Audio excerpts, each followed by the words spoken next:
धन्यवाद अध्यक्ष महोदय। मी आज या सभागृहाचे लक्ष माझ्या धुळे मतदारसंघासह संपूर्ण उत्तर महाराष्ट्रातील नाशिक, जळगाव, नंदुरबार येथील शेतकऱ्यांच्या गंभीर परिस्थितीकडे लक्ष वेधू इच्छिते।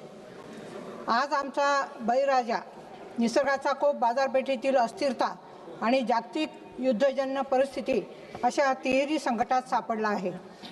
अध्यक्ष महोदय, कांदा उत्पादक शेतकऱ्याची अवस्था अत्यंत दयनीय झालेली आहे।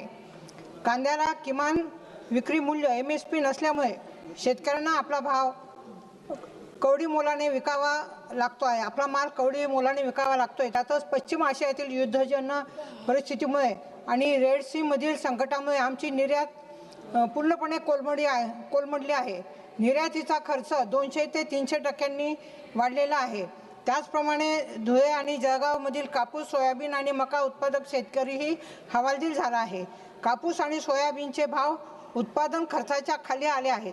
नाशिकचा द्राक्ष बागायतदार आणि जळगावचा केळी उत्पादक शेतकरी युद्ध आणि हवामान बदल या दोन्ही आघाड्यांवर लढत आहे। जानेवारी-फेब्रुवारी 2026 मधील अवकाळी पाऊस आणि गारपिटीमुळे 50,000 हेक्टरपेक्षा जास्त क्षेत्रातील शेतकऱ्यांचं नुकसान झालेलं आहे।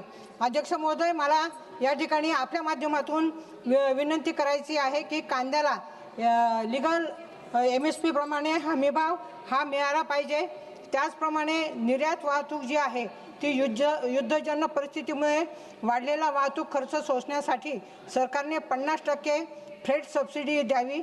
त्याचप्रमाणे खरेदी विक्री धुळे आणि उत्तर महाराष्ट्रात नाफेड आणि CCIची खरेदी केंद्रे वाढवून कापूस, सोयाबीन आणि मक्याची 100% खरेदी हमी भावाने करावी। अवकाळी पाऊस आणि जागतिक संकटामुळे नुकसान झालेल्या उत्तर महाराष्ट्रातील शेतकऱ्यांसाठी विशेष पॅकेज जाहीर करावे।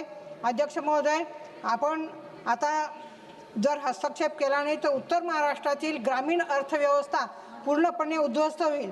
सरकारने आमच्या अन्नदात्याला या संकटातून बाहेर काढावे अशी मी आपल्या माध्यमातून विनंती करते। धन्यवाद अध्यक्ष महोदय। माननीय